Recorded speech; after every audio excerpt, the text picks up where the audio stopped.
We're going to discuss today the issue of identification when an individual, when stopped by a law enforcement officer, for instance, for a traffic violation, what type of questions is the officer permitted to ask, what you as a citizen must respond to, and then we'll go into searches of the vehicle to include the issue of reasonable suspicion that an offense has been committed or is about to be committed, which gives the officer the capabilities of extending the search beyond the parameters of his own safety.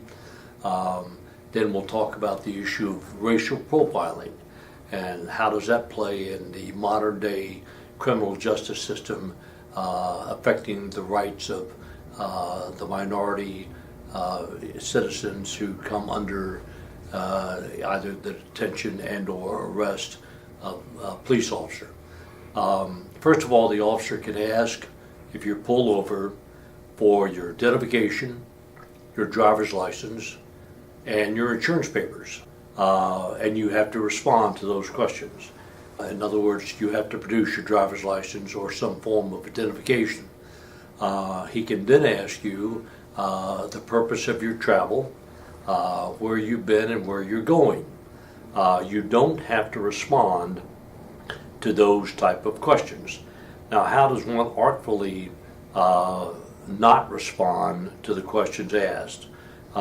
You might say, well, officer, I would rather not respond at this moment. I still have to make some arrangements with the individual that I'm about ready to go see. And certainly if those type of questions would lead to some type of incriminatory answer, you can either take, say, under advice of counsel, I prefer not to respond, or call a lawyer.